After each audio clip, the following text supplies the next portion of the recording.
আজকে আমি রান্না করেছি মজাদার একটা রেসিপি। এখানে আমি ছুরি শুটকি নিয়েছি। আমি ছোট ছোট করে টুকরা করে ধুয়ে পরিষ্কার করে নিয়েছি, সিদ্ধ করে নিয়েছি ছুরি শুটকি। এখানে আমি পরিমাণ একটু তেল দিলাম। আমি শুটকিগুলোকে আগে একটু ভেজে নেব। শুটকিগুলো আগে ভেজে নিলে একটু খেতে ভালো হয়, ফ্লেভারটা ভালো আসে। তাই আমি আগে একটু ভেজে নেব। নিলাম পেঁয়াজ,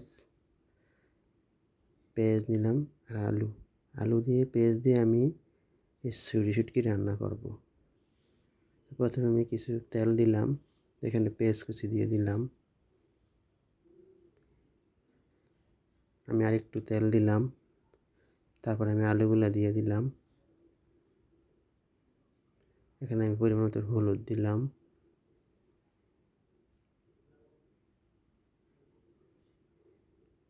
একটু জিরার গুঁড়া দিলাম, পরিমাণ মতো মরিচ গুঁড়া দিলাম।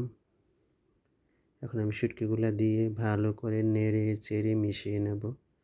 এই ছুরি শুটকি দিয়ে এভাবে আপনারাও একবার রান্না করে ট্রাই করে খেয়ে দেখবেন, অসাধারণ লাগে কিন্তু এই ছুরি শুটকি দিয়ে। আমার ভিডিও যদি ভালো লাগে অবশ্যই লাইক, শেয়ার, কমেন্ট করবেন।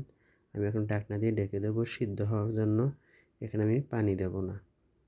এটা আলু ভাজির মতন ভাজা ভাজা করে নিলাম ছুরি শুটকি দিয়ে, পেঁয়াজ আলু দিয়ে।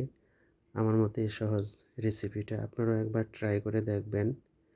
ছুরি শুটকি যে কোনো শুটকি দিয়ে এভাবে রান্না করলে খেতে অসাধারণ লাগে। আমার ভিডিও দেখার জন্য সবাইকে অসংখ্য অসংখ্য ধন্যবাদ।